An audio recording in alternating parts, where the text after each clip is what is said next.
Agora a gente vai aproveitar uma aula só para fazer diferentes reações.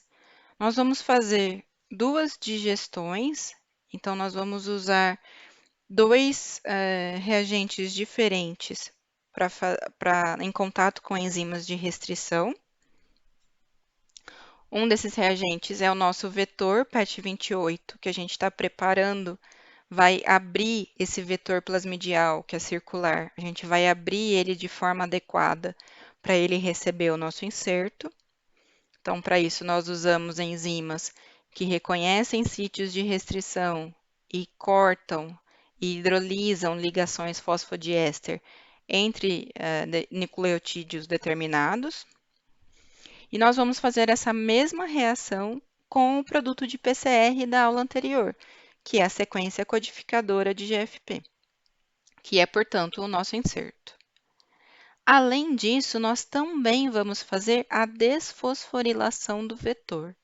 Nós vamos tirar os grupamentos fosfato das extremidades 5'. Que extremidades são essas? São as extremidades que são geradas quando ocorre a hidrólise da ligação fosfodiéster nas duas fitas de DNA pela ação da enzima de restrição, que é o que a gente chama de digestão. E aí a gente vai tirar o grupo fosfato que tem no 5' de cada fita, e isso é chamado de desfosforilação. Isso a gente vai aproveitar porque o mesmo tampão que a gente usa para fazer a digestão do vetor, a gente já usa também para fazer a desfosforilação. Então, não precisa passar por nenhum processo de purificação, nada. Então, para falar primeiro da digestão e desfosforilação do vetor, vamos focar primeiro no vetor. Essa é a carinha geral do nosso vetor de clonagem e expressão, para o qual a gente está clonando, para o qual a gente está ligando o inserto, que é a sequência codificadora de GFP. Nosso vetor plasmidial, nosso vetor PET28A, ele tem aquelas características básicas de um vetor plasmidial, ou seja, ele tem uma origem de restrição, que está aqui representado como ORI, e ele tem uma marca de seleção, que é um gene que codifica uma enzima de resistência a algum antibiótico. No caso, o PET28 leva a bactéria a ter resistência à canamicina. A enzima codificada aqui, ela degrada a canamicina. Além disso, esse vetor ele também tem um cassete múltiplo de clonagem, ou cassete de clonagem múltipla, que está marcado aqui nessa região em preto, próximo a essa região em preto, contendo essa região em preto. E é nesse cassete de clonagem múltipla que a gente encontra sítios de restrição para diferentes enzimas de restrição.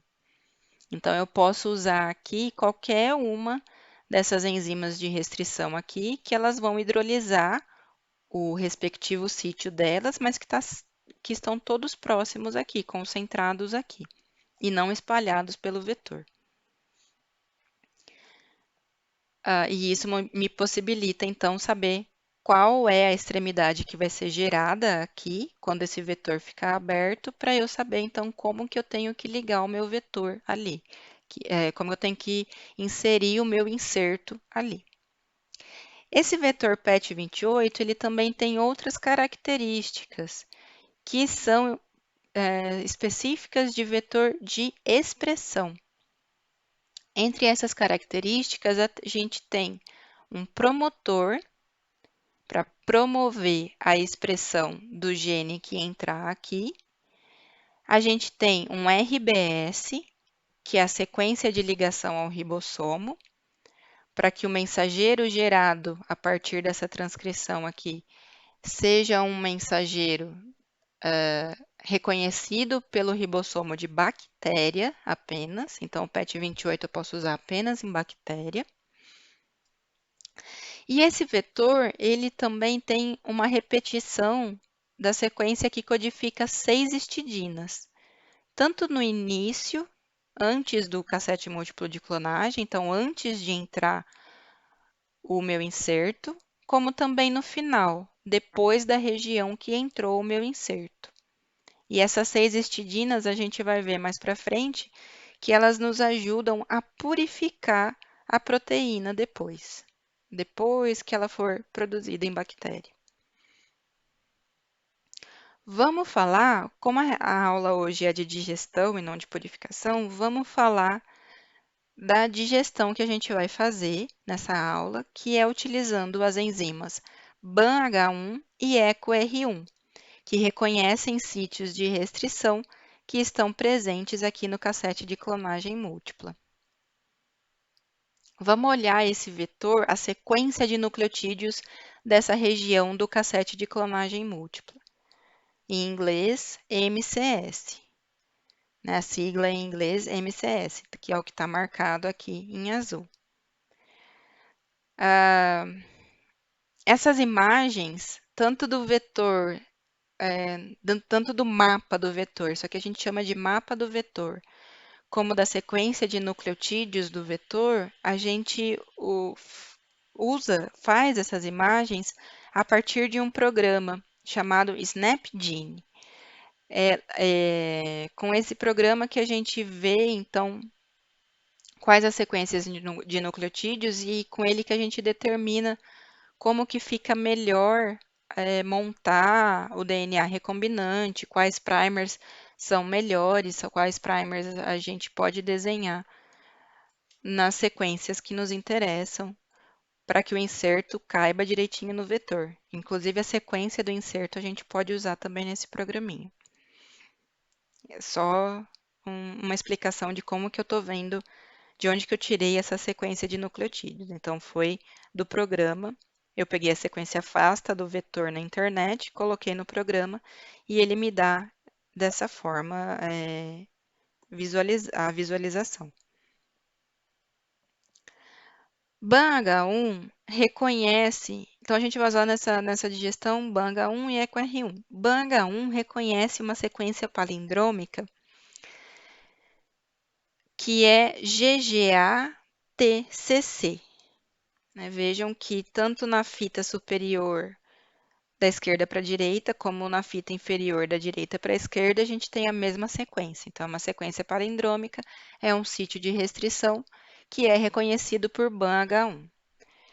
Só que BAN-H1, o que esse pauzinho aqui está me mostrando, BAN-H1, ela vai reconhecer toda essa sequência de 6 nucleotídeos, mas ela vai hidrolisar uma ligação fosfodiéster só, tanto na fita superior como na fita inferior. Qual ligação? A ligação fosfodiéster entre 2 Gs. BAN-H1 é assim. Não é regra isso. É o jeito que BAN-H1 trabalha, o jeito que ela tem a conformação para hidrolisar. E ela hidrolisa justamente entre as duas guaninas da sequência, tanto na fita de cima como na fita de baixo. A outra enzima de restrição que a gente vai usar é EcoR1. EcoR1 reconhece uma sequência palindrômica GATTC, então vejam que ela é palindrômica. E EcoR1 hidrolisa a ligação fosfodiéster entre G e A, na fita de cima e na fita de baixo. Quando eu fizer a reação de digestão, como que vão ficar essas extremidades aqui? Hidrolisa em cima e embaixo. E é assim que vão ficar as extremidades. Primeira coisa, que antes de fazer a digestão, eu tenho um vetor plasmidial que é circular, e agora, fazendo a digestão, eu não tenho mais esses dois lados aqui unidos, então esse vetor ele pode se abrir e ficar linear. De um lado, eu vou ter, do lado que BAN-H1, de um lado vai ser o corte dado por BAN-H1. Do outro lado, eu vou ter o corte dado por EcoR1. E esses nucleotídeos aqui do meio, simplesmente eles vão ser perdidos no meio reacional. Não vão fazer diferença nenhuma, são muito pequenos para interferir em alguma coisa. Mas de um lado do vetor, vejam que eu fico com essa escadinha aqui, cortada, e do outro com essa outra escadinha aqui.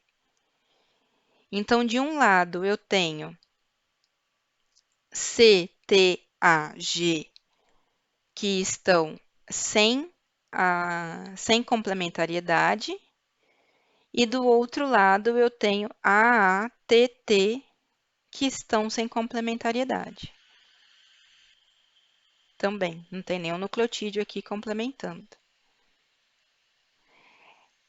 Esse tipo de extremidade, esses dois tipos de extremidade que se formaram aqui, extremidades onde eu tenho alguns nucleotídeos que não se complementam com nenhum outro nucleotídeo na fita complementar, esse tipo de extremidade é aquela extremidade coesiva de quando a gente falou nas aulas de enzimas de restrição.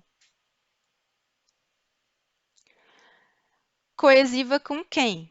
Com quem tiver complementariedade. Então, se entrar algum fragmento aqui de DNA que tenha a extremidade G, A, T, C, essa extremidade vai ser coesiva aqui, onde está esse bracinho do vetor. E é o mesmo tipo de raciocínio para o outro lado. Horas.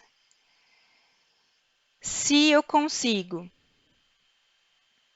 uma complementariedade com GATC de um lado e TTAA do outro, e eu consigo então formar ligações de hidrogênio entre o vetor e essa fita que complementar aqui, são apenas 4, mas já é alguma coisa, já traz para perto alguma coisa. Se eu tiver essa complementariedade no meu inserto, eu vou facilitar que o meu inserto chegue perto aqui do vetor e forme ligações de hidrogênio com o vetor. Vai ser estável o inserto ligado só por ligações de hidrogênio ao vetor? Não, mas vai me facilitar muito a ligação depois pela enzima ligase, porque por um certo tempo essa complementariedade entre a extremidade do inserto e as extremidades do vetor, ela vai se manter e se nesse momento a enzima DNA ligase passar por ali, inserto e vetor estão perto, ela consegue ligar as duas extremidades.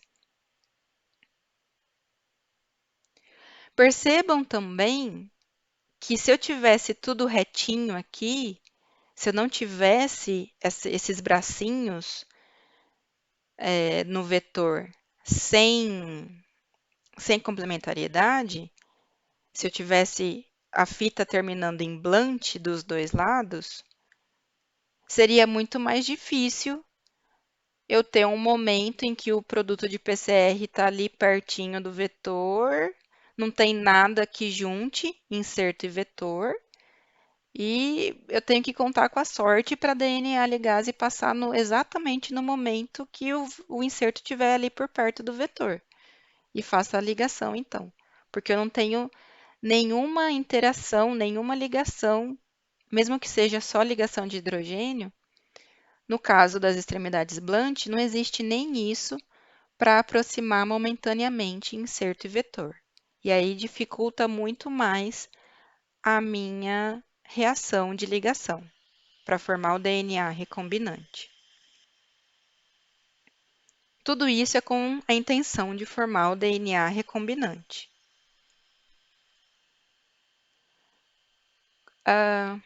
Outra coisa que eu quero chamar a atenção de vocês. Essa extremidade AATT, ela só complementa uma extremidade TTAA. Aqui a anterior, a extremidade CTAG, só complementa com uma extremidade GATC. Então, um lado do vetor dificilmente vai se complementar com o outro lado do vetor. quando eu uso duas enzimas de restrição diferentes para abrir esse vetor circularizado. Se uma delas falhar, só uma tiver ação, aí eu fico com complementariedade entre as duas extremidades e o vetor pode se recircularizar de novo, quando eu colocar a ligase. Mas se as duas atuarem perfeitamente na maior parte das moléculas de vetor, pelo menos que estiverem no meio reacional, a maior parte das moléculas de vetor vão ter bracinhos que não se complementam. E isso facilita também que o inserto entre aqui, mas que o vetor sozinho não se ligue de novo.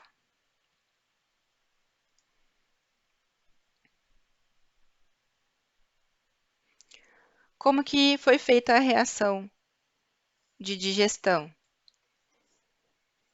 Eu obtive o PET 28 pelo mesmo processo de mini prep que a gente já viu.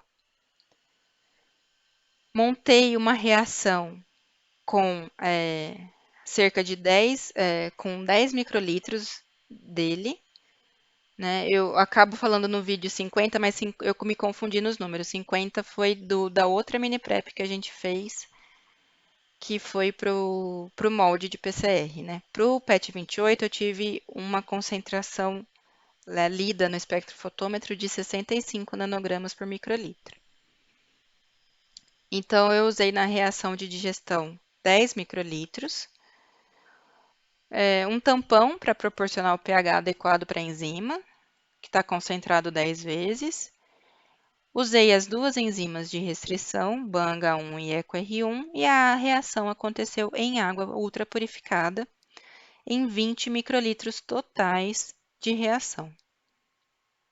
Eu coloquei 1 microlitro de cada enzima, que correspondem a uma unidade. E uma unidade de cada enzima consegue digerir 1 micrograma de DNA em cerca de 1 hora. Então, aqui a gente quase chegou perto, chegou um pouquinho mais da metade, né? Chegou em 650 nanômetros.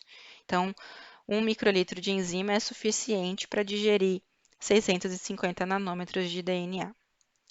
A reação aconteceu por 1 hora a 37 graus Celsius, e aí a gente gerou essas extremidades. Aqui desse lado está errado, desculpa. Aqui no esquema aqui está representado como se só uma enzima de restrição tivesse agido, tá, gente? Desculpa. Não é a extremidade de eco R1, essa daqui é a extremidade de BANH1, que é o restante daqui. O que eu quero mostrar para vocês é que a extremidade 3 linhas gerada tem uma hidroxila e as extremidades 5 linhas geradas têm um grupo fosfato, depois da reação de digestão. Como que eu sei que aconteceu a reação de digestão? A gente vai correr um gel de agarose. Só que a gente vai correr esse gel de agarose só depois da desfosforilação. Mas o que eu vou ver nesse gel de agarose com o vetor linearizado? Eu vou ver uma banda única de vetor. Então, quando eu tenho o vetor circular, eu posso ter o vetor circular na sua forma relaxada, ou na sua forma, ou em diferentes níveis de torção, e isso vai me dar diferentes tamanhos de banda, que é o que a gente vê nesse exemplo aqui do lado. Quando o vetor estiver linear, a gente vê uma banda única. Nesse caso aqui, essa banda está até um pouquinho feia, porque tinha tanto material que ela ficou gordinha demais e ficou caída aqui. Mas ela fica bem linearzinha mesmo, bem compacta no gel de agarose. E com ela, a gente consegue determinar o tamanho do vetor. Porque vejam quantas bandas de tamanhos diferentes a gente tem se tiver o vetor circular, devido aos diferentes níveis de torção, mais ou menos torsionado, mais ou menos relaxado que esse vetor estiver. Na desfosforilação, a intenção da desfosforilação é impedir que as extremidades se liguem novamente, porque a ligação vai depender da hidroxila atacando o grupamento fosfato da extremidade 5' de novo. Se eu tiver uma só enzima, então, que atuou em algumas das moléculas de vetor, porque imagine que nesse meio reacional, nesses 10 microlitros que eu coloquei da mini PrEP do vetor PET28, eu tenho várias moléculas ali do vetor. Algumas delas vão ser digeridas apenas por BAM, algumas vão ser digeridas apenas por EcoR1. A intenção, claro, que é que a maior parte seja digerida por BAM e EcoR1 também, e que as suas extremidades não sejam complementares. Mas algumas dessas moléculas que foram digeridas só por uma das duas enzimas, elas ficam com extremidades complementares, porque foi a mesma enzima que só separou extremidades, nucleotídeos que já se complementavam antes. E aí, quando eu fizer a reação de ligação, nesse caso, essas moléculas que foram digeridas só por uma enzima, elas vão se complementar, as extremidades vão se complementarizar de novo, e a DNA ligase consegue ligar essas extremidades porque de um lado eu tenho hidroxila, do outro eu tenho o grupamento fosfato. Se eu tirar o grupamento fosfato, eu não consigo mais ligar essas duas extremidades. A DNA ligase, ela não vai conseguir. Então, por isso a gente faz a reação de desfosforilação para impedir que o vetor volte a ficar circular sem ter o inserto quando depois a gente for fazer a reação de ligação. E por que isso? O vetor circular, ele é reconhecido pela bactéria, né? Ele tem a sua capacidade de se manter e se replicar na bactéria, passar para suas células filhas. Então, depois da ligação, a gente vai colocar todos os DNAs recombinantes dentro da bactéria. Se eu colocar muito numa reação com a bactéria, se eu colocar muito vetor que se ligou sozinho, sem inserto, eu vou ter que ficar rastreando muitas e muitas bactérias até conseguir achar as bactérias que têm o vetor mais inserto. E a intenção é sempre otimizar o trabalho para que eu possa rastrear um baixo número de bactérias, tendo já maior probabilidade de obter o vetor ligado ao inserto. Então, a desfosforilação a gente vai fazer com a intenção de reduzir a probabilidade de vetor sozinho se ligar novamente e depois eu pegar uma bactéria que tenha vetor sozinho. Mesmo porque o PET28 não tem a chamada marca de recombinação. São muitos os vetores, principalmente os vetores de expressão, que não têm a marca de recombinação, que é o que a gente vê em aula teórica. Como que acontece a reação de desfosforilação? Eu vou usar exatamente a mesma reação de digestão. Então, depois de 1 hora que ocorreu a digestão, eu pego aquele mesmo tubinho, vou adicionar a fosfatase, água para completar o volume, ficar na diluição correta, vou deixar mais 1 hora a 37 graus Celsius. E aí, nenhuma extremidade do vetor, nenhuma das duas extremidades 5' do vetor, vai ter o grupamento fosfato, né? Ou, na verdade, eu vou tirar do máximo possível de moléculas a extremidade 5', o grupamento fosfato da extremidade 5'. E isso vai acontecer tanto para os vetores, tanto para as moléculas de vetor que foram digeridos só por uma das enzimas de restrição, como também vai acontecer para as moléculas de vetor que que tiverem sido digeridas pelas duas enzimas de restrição. Aí é aleatório. E aí, como que vai acontecer a ligação depois, então? Se nessas que foram digeridas pelas duas enzimas, a gente quer que o inserto entre, né? A gente vai ver isso daqui a pouco, quando a gente falar da ligação. Quando eu fizer a reação de desfosforilação, será que o vetor vai mudar de tamanho por perder esses grupamentos fosfato? Nesse mesmo vídeo, a gente vai ver a digestão do produto de PCR, que a gente obteve antes, né, da nossa sequência codificadora de GFP. A ideia, então, é justamente essa que eu tinha falado para vocês. Eu tenho duas extremidades do vetor e eu tenho duas extremidades do inserto, e eu quero que essas extremidades do vetor com o inserto se aproximem e se complementem.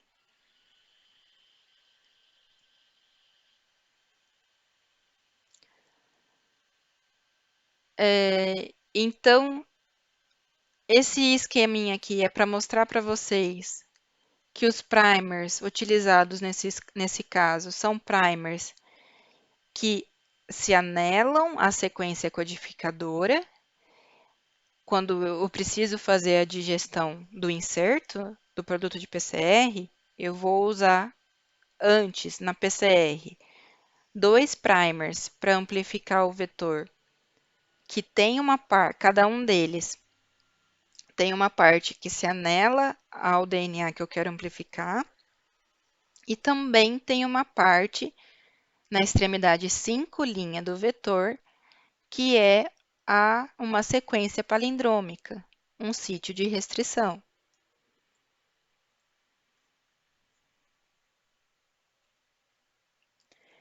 Eu posso escolher aleatoriamente qualquer enzima de restrição para fazer a digestão do meu vetor e do meu inserto? Primeira coisa, é melhor que eu use duas enzimas de restrição diferentes para abrir o vetor, para reduzir a probabilidade desse vetor se ligar sozinho, sem inserto, e eu ter uma bactéria depois sem inserto.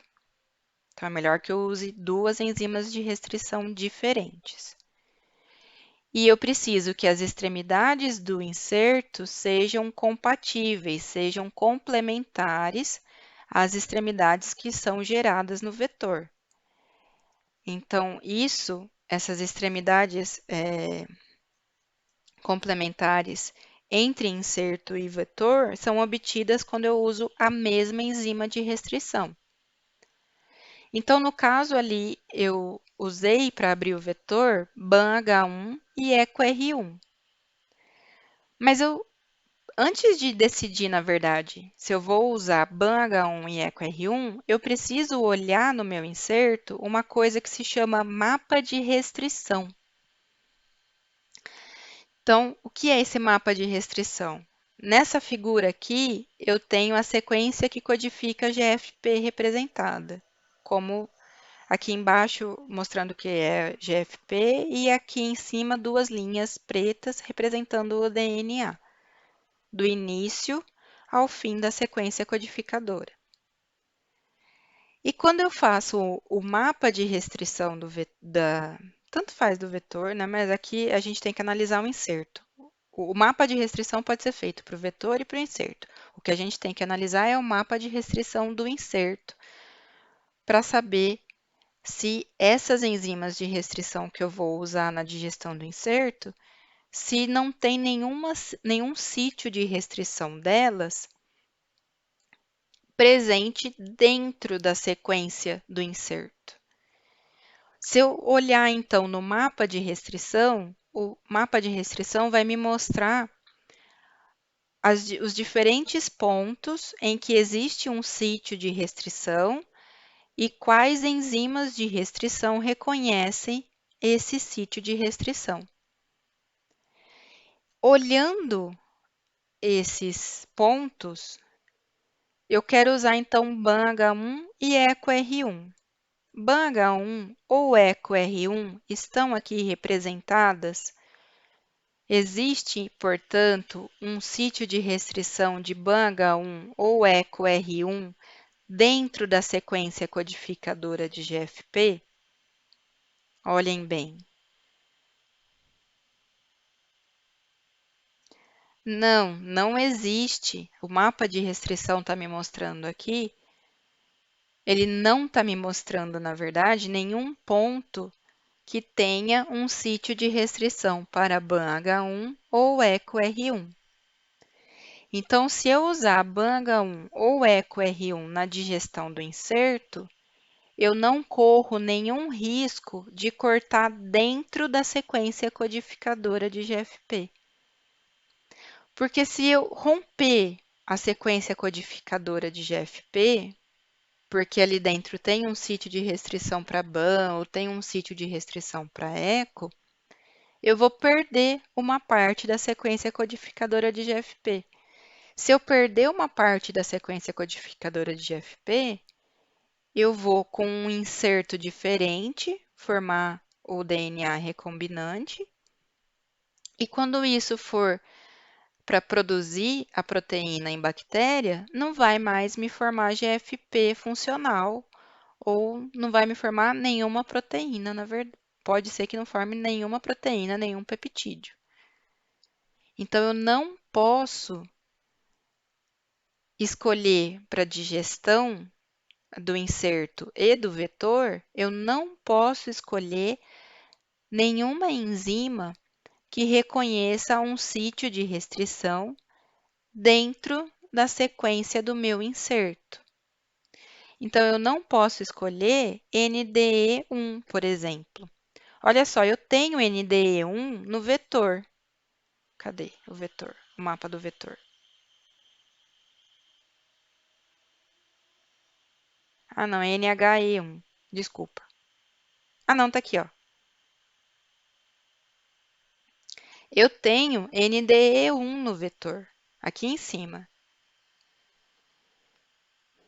E ela tá depois do sítio de ligação ao ribossomo. Ela tá um pouquinho antes do cassete múltiplo de clonagem, mas seria possível, inclusive, eu abrir o vetor usando o NDE1.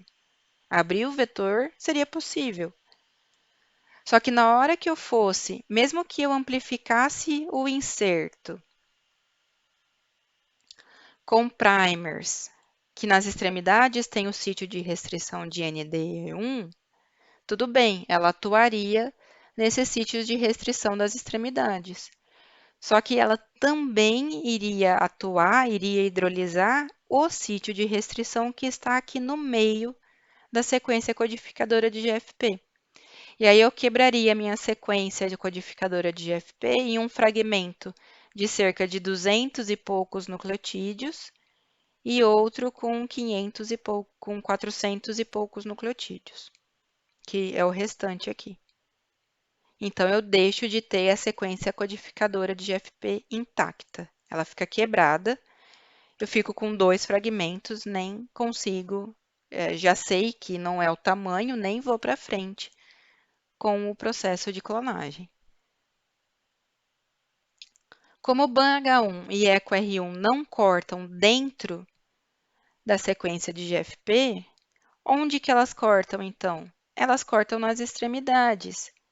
Lembrem-se que no vídeo passado a gente falou dos primers que foram desenhados para amplificar a sequência codificadora de GFP, e nesses primers eu inseri de um lado, do lado do início da sequência codificadora, eu inseri o sítio de restrição de BAN-H1, e do lado do final da sequência codificadora, eu inseri o sítio de restrição de ECO-R1.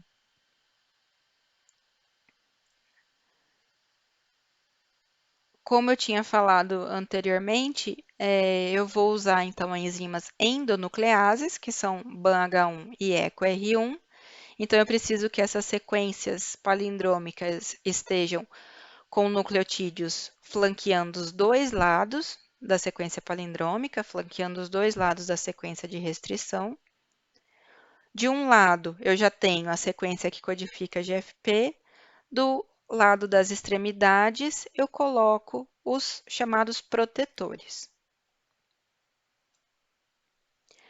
Quando ocorrer a digestão, então, do sítio do inserto, BAN-H1, ela reconhece a sequência GGA-TCC e hidrolisa entre os dois Gs nas duas fitas de DNA. EcoR1 reconhece a sequência GAA-TTC e hidrolisa entre G e A nas duas fitas de DNA do inserto. E aí eu vou ter essas duas extremidades coesivas aqui. Vejam só, isso aqui vai ser perdido, CGG vai ser perdido no meio reacional, GCCCTAG também, e do outro lado a mesma coisa. E aí eu fico com um inserto que tem, de um lado, uma extremidade que foi gerada por BAN-H1, e essa extremidade é GATC, e do outro lado, uma extremidade que foi gerada por EcoR1, e essa extremidade é TTAA. Como que vai acontecer essa reação? A gente vai usar 10 microlitros da PCR, que foi feita anteriormente, o mesmo tampão, BAN-H1, EcoR1, água, 1 hora, 37 graus Celsius para ocorrer a reação.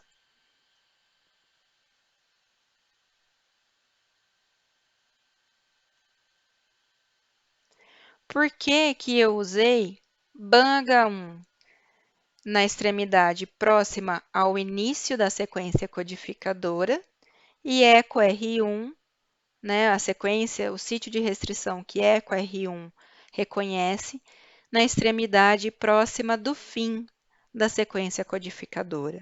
Por que será? Existe um propósito?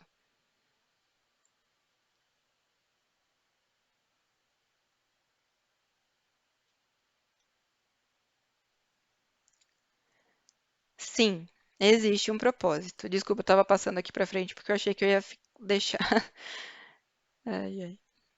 Ah, vejam que no mapinha do vetor aqui, eu tenho a seguinte sequência antes do cassete múltiplo de clonagem.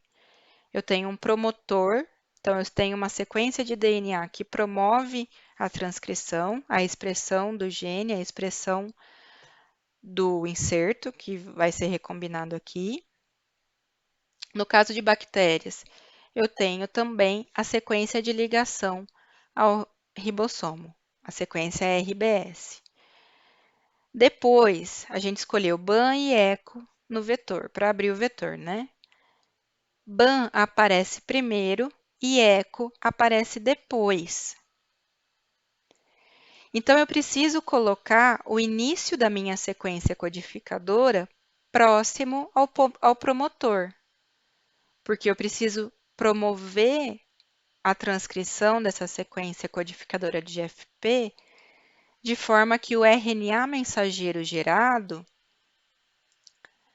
seja traduzido corretamente, ou seja, de forma que o mensageiro gerado comece logo próximo ao início do mensageiro, logo depois do RBS, o ribossomo encontre o primeiro ATG da sequência que codifica corretamente GFP. Então, eu preciso que a interação do início da sequência codificadora de GFP, eu preciso que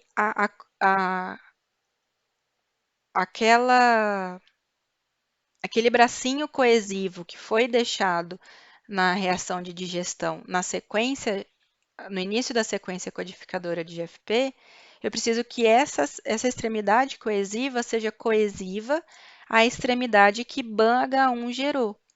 Por quê? Porque quando eu fizer o mensageiro, a partir do promotor, vai ser feito um mensageiro contendo o RBS, essas outras sequências codificadoras, vai passar aqui e vai começar o mensageiro no início da sequência que codifica GFP.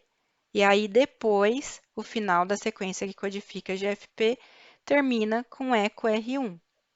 Então, se complementou lá no final da sequência codificadora, com o outro lado do vetor.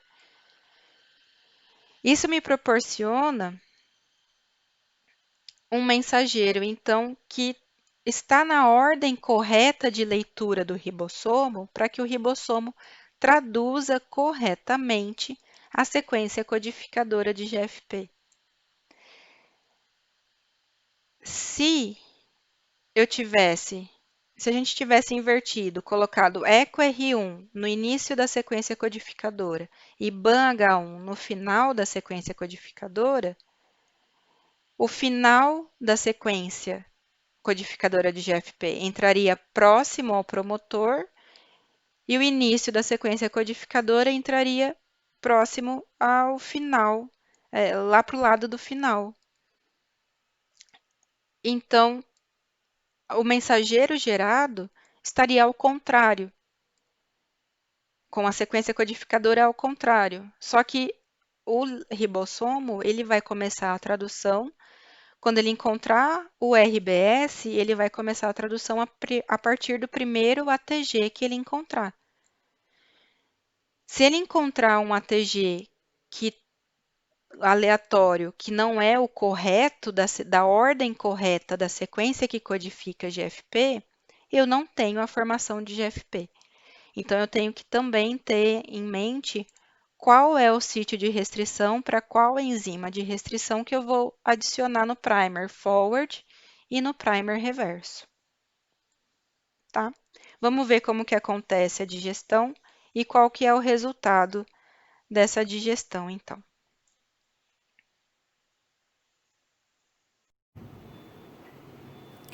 Agora a gente vai fazer a digestão do nosso inserto e do nosso vetor. Quem é nosso inserto? Nosso inserto é o fragmento de DNA alvo, é o nosso fragmento de DNA de interesse, que no caso é a sequência codificadora de GFP.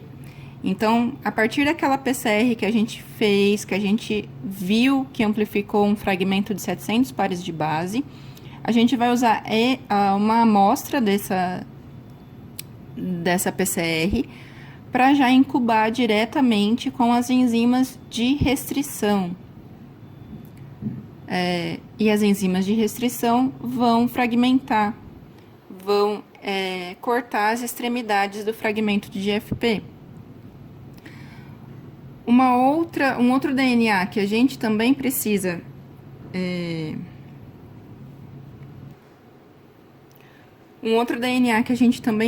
fazer a digestão é o DNA do vetor.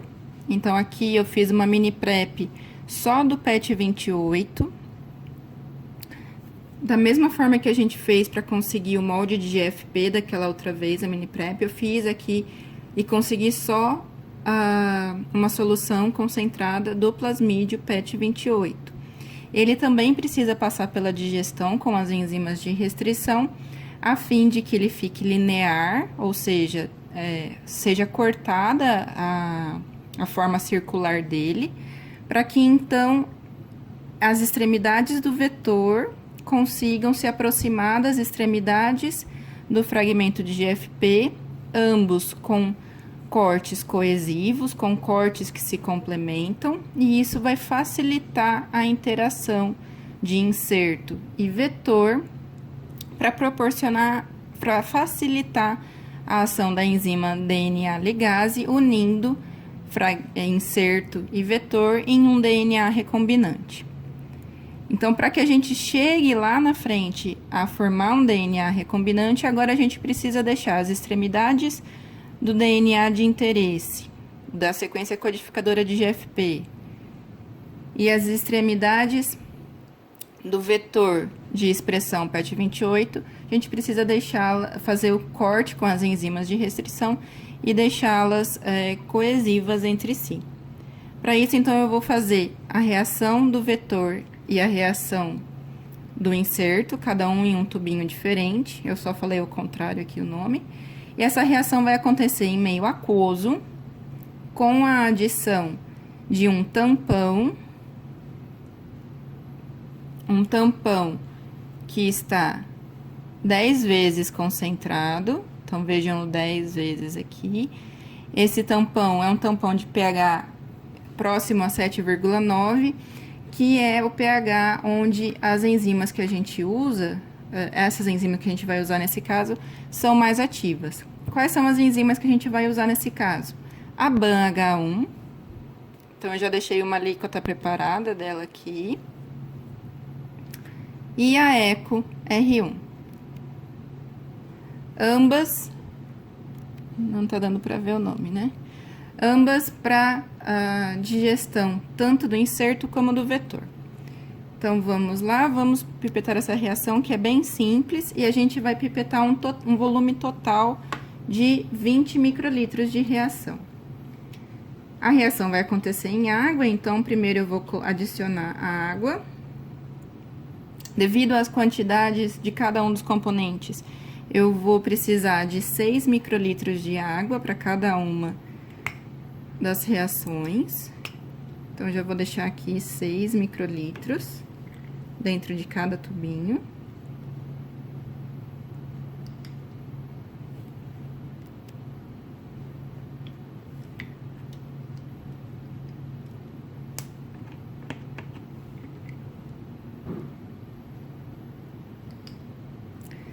Se o tampão está concentrado 10 vezes, a gente precisa diluí-lo para ficar uma vez só.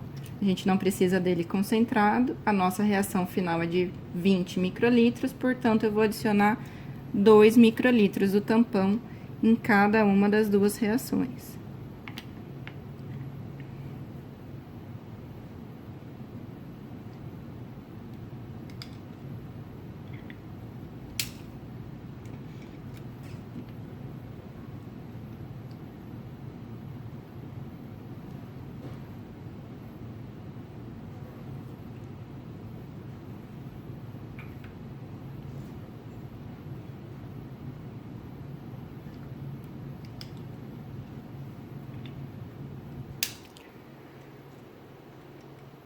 O DNA, eu vou usar 10 microlitros da PCR, que já vai ser suficiente. Então, é preciso que a gente utilize uma quantidade próxima a 1 micrograma. Então, para PCR, eu não quantifiquei, mas a gente tem... É ruim, né, gente? A gente tem já por experiência, um conhecimento de que a PCR 10 microlitros vão ser suficientes para acontecer a reação e ter quantidade de material para trabalhar depois. E o vetor, ele tá quantificado. Ele tem 60 nanogramas por microlitro. Então, eu vou trabalhar com um pouquinho menos do que 1 micrograma.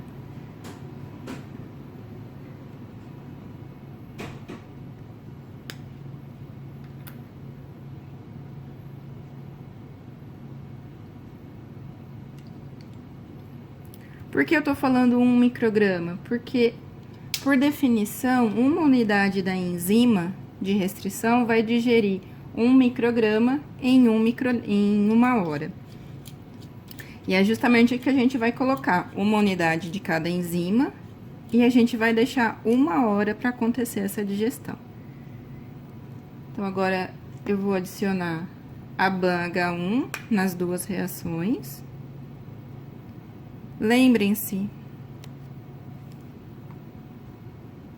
deixa eu tentar dar foco aqui. Peraí, gente.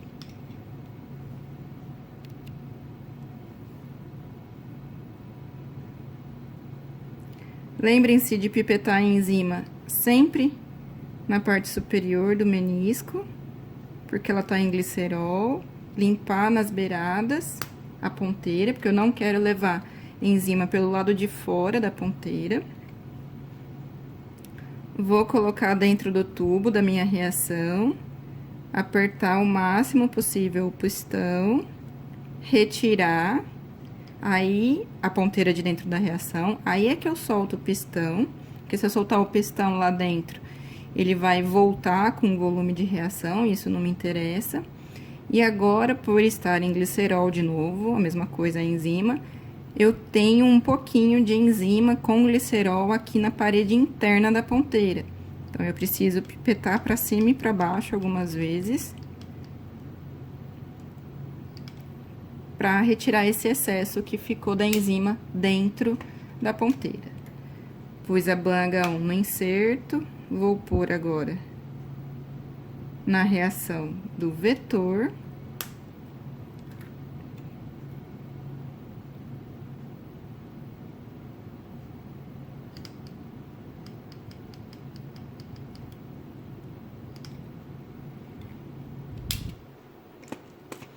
E a mesma coisa com a Eco R1.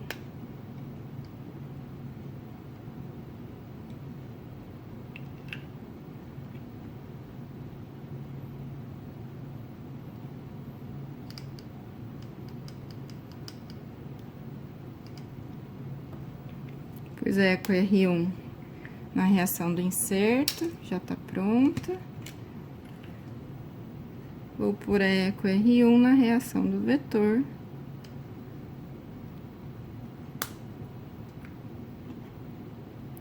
Já tá pronta também.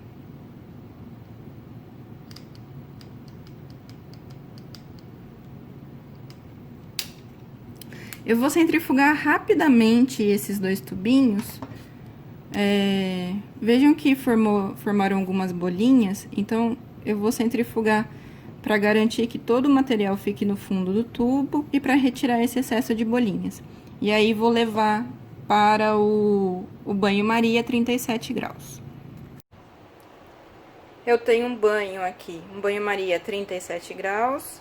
Coloquei os dois tubinhos de reação em uma boia. Tá sujo aqui, né? Vou colocar essa boia com os dois tubinhos no banho e contar 1 hora para acontecer a reação de digestão. Logo em seguida, a gente vai fazer a desfosforilação do vetor apenas. E enquanto a gente faz a desfosforilação do vetor, a gente guarda a digestão do inserto. Passada 1 hora da reação de digestão, eu tirei do banho-maria as duas reações. Não dá pra gente ver nenhuma diferença, a gente só vai ver a diferença quando aplicar no gel de agarose. O inserto, a gente não vai mais mexer com ele, a gente só vai checar no gel de agarose, mas eu vou mantê-lo aqui nesse cooler. Enquanto que o vetor agora vai sofrer uma reação de desfosforilação.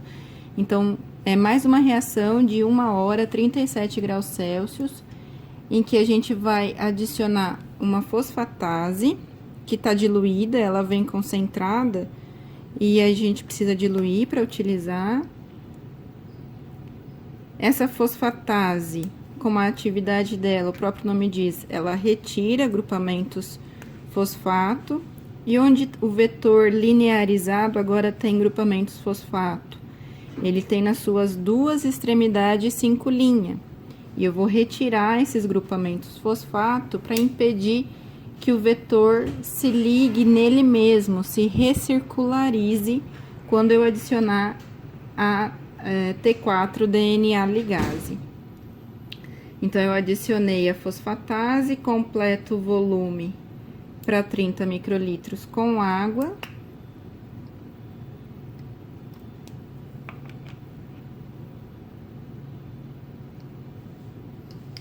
E essa reação vai mais 1 hora a 37 graus Celsius. Depois a gente checa no gel de agarose se o vetor está linearizado mesmo ou se ele se manteve recircularizado. Vou lá colocar. Observem que esse poço agora, ele é mais amplo, mais comprido do que o poço anterior que a gente estava aplicando as amostras só para observar se tinha digerido, se tinha PCR. Esse agora é um poço onde eu vou conseguir aplicar todo o volume da digestão e desfosforilação do vetor. Aqui eu já apliquei a digestão da PCR. Aqui do lado eu apliquei o LEDER para a gente manter a visualização do tamanho das bandas. E aqui agora eu vou aplicar a digestão e desfosforilação do vetor. E depois eu vou recortar somente o fragmento de DNA que tiver aqui, no tamanho correspondente ao inserto e ao vetor, respectivamente. Por quê? Porque com isso eu vou conseguir purificar a minha amostra de DNA, no caso de ter algum outro contaminante, algum outro fragmento de DNA contaminando. Então, a primeira coisa, eu preciso fazer um gel preparativo, onde eu aplico toda a amostra. Depois eu vou mostrar para vocês como que recorta a amostra e como que tira o DNA aqui da agarose. Vou aplicar, então, o volume da digestão do vetor e desfosforilação. E, inclusive, eu vou aplicar em 2 pocinhos, um do lado do outro. Sobrou um pouquinho ali.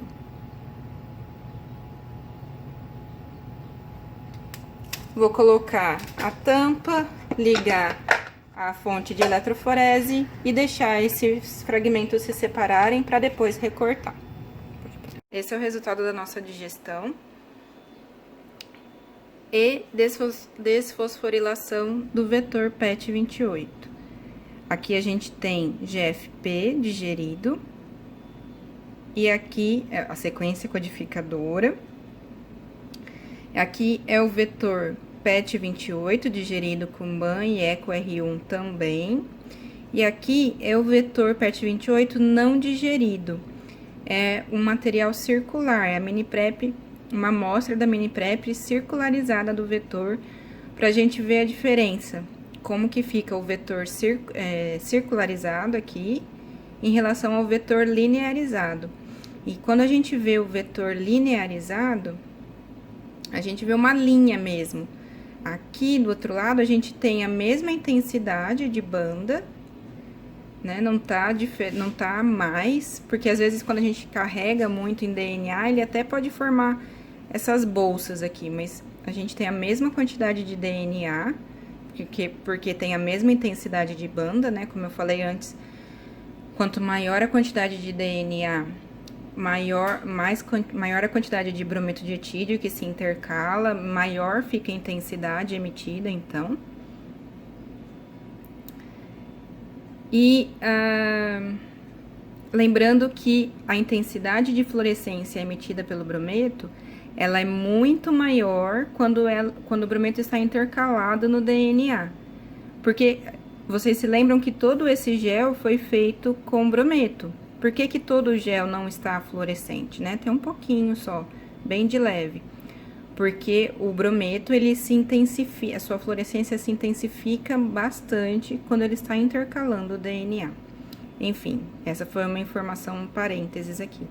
O que a gente está analisando é que o vetor digerido, ele fica com essa característica linear, de banda linear, assim como o padrão de peso molecular aqui, ó, bem linear, enquanto que o vetor não digerido, o vetor circular, ele pode apresentar uma ou mais bandas, ou ele pode apresentar esse abaulado aqui, essa banda escorrida. Também pode acontecer assim. Desculpa pela mexida na câmera aqui, gente. O vetor PET 28 tem um pouco mais de 5.000 pares de bases, então vamos checar o tamanho dele. Aqui no meio eu sei que é 1.650, 2.000, acima é 3, 4, 5 e depois 6. Então, vejam que a bandinha tá bem entre, a bandinha digerida tá bem entre 5 e 6, ok? Confirma o tamanho do PET 28. E de GFP, vejam que a banda está entre 650 e 850, ou seja, GFP tem 700 pares de bases, eu continuo vendo GFP em 700 pares de bases. Assim como eu via a PCR. Por que não mudou o tamanho de GFP se eu digerir também GFP? Onde estão os sítios de restrição na sequência de GFP que BAN-H1 e ECO-R1 reconhecem? Não estão na extremidade, bem na extremidade, de cada lado de GFP? Quantos nucleotídeos eu vou perder? Uns 4, 5 em cada extremidade? Isso vai ser suficiente para eu ver diferença do tamanho de GFP em um gel de agarose? Não. Então, eu continuo vendo o GFP do mesmo tamanho que ele era. E o vetor eu vejo linear ao invés dessa forma relaxada aqui, dele circularizado, correspondendo a algum tipo de torção, algum nível de torção.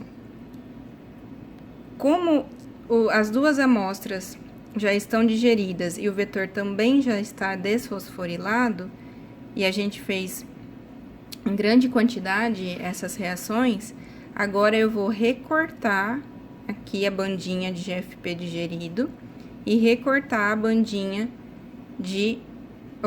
a bandinha de PET e a bandinha de GFP aqui digeridos para fazer um processo de purificação de DNA. Eu tô limpando de enzimas, então as enzimas de digestão ficaram presas aqui no gel. Tô limpando desse DNA degradado que tem aqui da digestão. Se tivesse alguma outra banda, principalmente da PCR aqui, contaminando essa amostra, eu também retiraria só o fragmento de GFP e ia limpar essa amostra dessa outra banda que porventura estivesse aqui contaminando. E então eu preciso tirar esse DNA do gel agora limpo. E depois eu vou tirar o gel do DNA. Vou fazer a purificação desse DNA, retirando também a agarose, que ele agora quando eu tirar, ele vem com a agarose. Aí eu preciso retirar a agarose também e qualquer outro resquício que tenha junto, de restos de nucleotídeos, restos da reação, etc. Então, deixa eu mostrar para vocês como é que é feito esse corte no gel.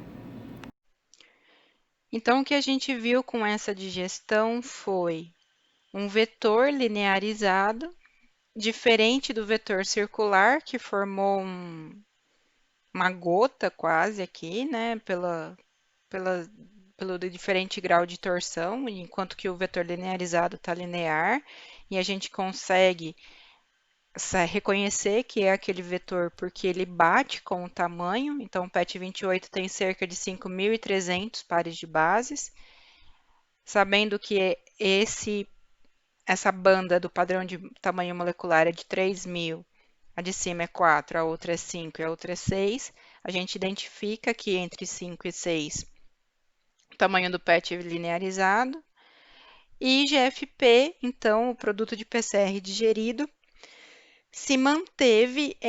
a banda dele se manteve entre 650 e 850, porque a perda de só alguns nucleotídeos da extremidade não foi suficiente para alterar o tamanho de GFP, nem a desfosforilação do vetor também não foi suficiente para alterar o tamanho do vetor linearizado. E agora a gente tem a sequência codificadora de GFP com extremidades coesivas, a sequência do vetor de PET 28. E aí a nossa próxima etapa é purificar vetor e sequência codificadora, né? A gente extraiu, correu no gel todo o material, recortou do gel esse material, agora a gente tem que extrair do gel esses dois DNAs para fazer a ligação, que são nossas próximas etapas. Até a próxima etapa, portanto.